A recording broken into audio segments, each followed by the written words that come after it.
Angry Birds. I loved the original game, and I especially loved when the movie came out in 2016. And tons of people are talking about the movie again.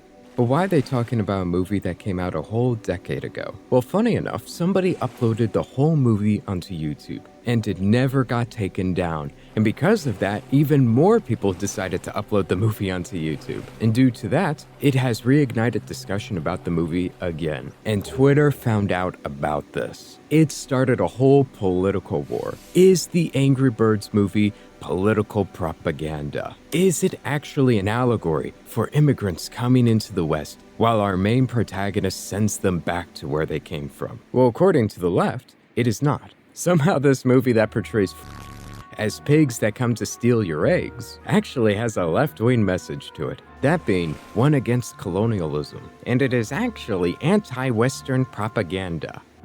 Take that, rightoid. And if you think about it, this speaks pretty positively about the movie, because there are people on the left and the right both fighting to claim this cartoon as their own. That means the movie's pretty good. It's like watching two homeless people fight over who gets to keep the delicious hamburger. But that begs the question, which one is true? After hearing full-grown adults fight online over a kid's movie, I decided to rewatch the film myself and to see which one is more accurate. Is the Angry Birds movie actually left-wing or right-wing? Now, if you're right-wing and you've seen the movie, you might think that this is a clear-cut case. It's obviously right-wing. They portray the as pigs that steal the natives' eggs. That has a right-wing theme to it. But believe it or not, the left has a pretty compelling argument. Tell me if this rings a bell. We have a bunch of peaceful, loving natives on their peaceful, isolated island until the evil Europeans arrive on their boats. It's something! It looks like a UFO, an unidentified floating object. These Europeans pretended to be good, kind people that just wanted to negotiate with the natives. They showed them the wonders of their technology that the natives have never seen before. And then they took advantage of their trusting nature and stole their resources and exploited their land, all of which went right back to the motherland, back to their overtly Western European monarchy with their Western culture. Meaning this story is a fight against colonialism. And from a left-wing perspective, this movie encapsulates their view of history perfectly. If you had a difficult time imagining how anybody could believe that the Angry Birds has a left-wing message to it, it was most likely because you forgot their perspective of the early Americas, which definitely had no wars or conflicts before the Europeans set foot there. They totally didn't enslave and pillage each other. They were just like a bunch of hippie birds eating fruit. If you're right-wing, you're probably rolling your eyes right now. But that is how they view early American history. They think that the conquistador took over the Aztec Empire with only a couple hundred soldiers because they had guns. Not at all because the neighboring nations absolutely hated the Aztecs and helped the conquistador to take them down. That had nothing to do with it. Quick interruption. If you enjoy the channel, I'm sure you would also enjoy the live streams. We have them every Saturday, which would be tomorrow as of uploading this video. If you don't get notified like many people tell me, be sure to change your notifications from personalized to all. Anyways, let's continue. But what about the right-wing perspective of this movie? You had all of these foreigners arriving on their boats and manipulating the native residents to earn their trust while more and more continue to pop in. They said that there was initially only 2 of them until Red saw the warning signs and caught them in their lies. What went from 2 piggies being explorers became an invasion of pigs who were known for vandalizing people's homes and destroying their belongings. These pigs that offered no real good or value to the bird society, yet were still let in by their corrupt leader, the leader who allowed their pigs to eat their food, stay in Red's home, and were even near their valuable eggs, approximately 250,000 of their eggs. I mean, Red was even asking the typical right-wing questions when it came to discussing immigration. And you know what? If you are staying, why don't you just say so? And why'd you leave your home? How do we know you're not fugitives of the law?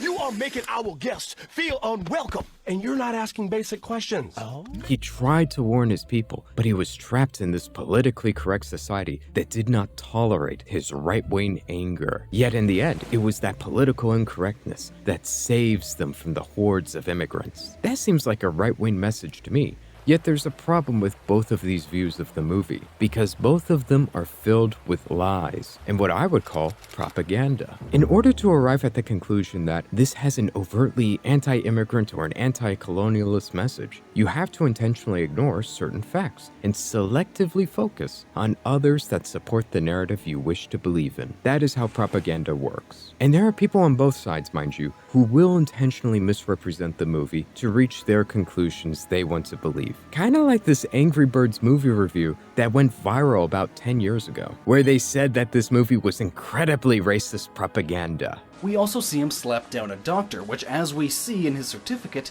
has the last name Wingstein. Red knocking him down may be a reference to the That's why a lot of these movie reviews can be pretty weird. They're artistically observant to every detail that fits their narrative, while at the same time being intentionally blind to anything that contradicts it. Because these people do not take in new information and allow that to guide them to a conclusion. Instead, they start at the conclusion and work backwards. This is why incredibly intelligent people can end up saying stupid and schizophrenic sounding things. For example, when the pigs are coming from a different world, "Greetings from my world, the world of the pigs." that could be a reference to the old world and the new world, a reference to colonialism, or it could be just a joke reference to alien movies, like how one of the birds referenced a UFO 5 seconds earlier. What about the cowboy hats, the cowboy clothing? That could be symbolic for Western culture, if you choose to ignore the fact that Mighty Eagle also had the same cowboy hat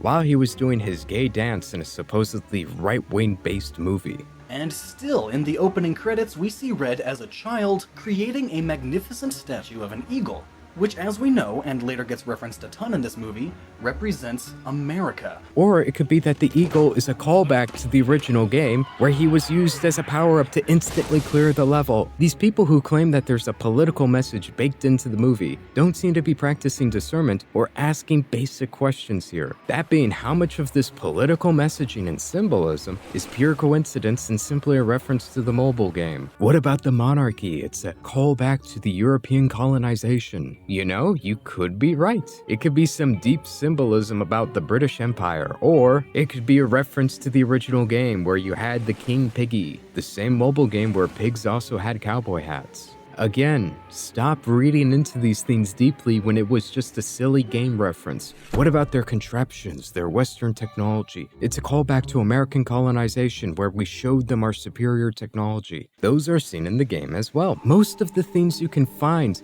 that represent anything political in this movie are simply a callback to the game. So you gotta decide, are these fun video game references or are they secret political messages? I think we both know the answer here, and it ain't that deep. Yet it doesn't stop people from reading way too much into the message and looking absolutely nuts.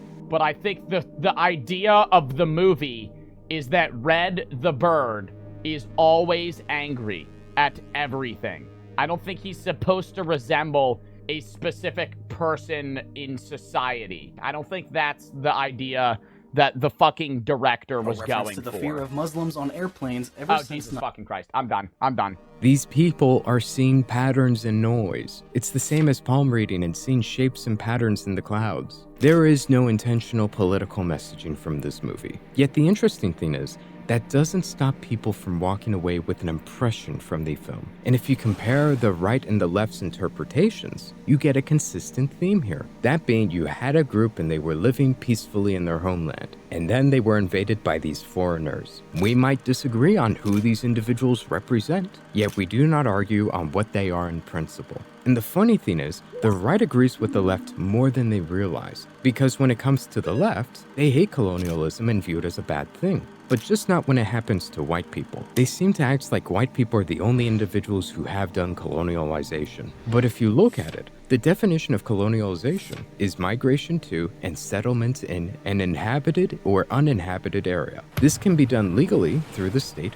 or merely culturally, because as we know, cultural colonization does exist. If one group comes into your land and dominates it and change it legally or culturally, that is colonialization, which is what is happening to the West right now. Now, this is a tangent, I do admit. However, it is all factual, and the left agrees with everything I'm about to say here. They just get upset and fight you on it when you view it as a bad thing and you acknowledge it to be true. Because if you talk to a leftist, they will say colonization is bad. But if you establish what counts as colonization, and then you point to the migrants and say that's what they're doing to us, what do they say? Well, white people have a history of colonization, and you're just mad that it's happening to you, and you deserve it. They say that in reference to the American colonization or British colonization. You as a white person do not have the right to complain about colonization when it happens to you, when you're upset that your culture is being colonized because of what happened for hundreds of years, when you have foreign immigrants in the government. In short, they will acknowledge that colonization is bad, and they will agree that it's happening to you. But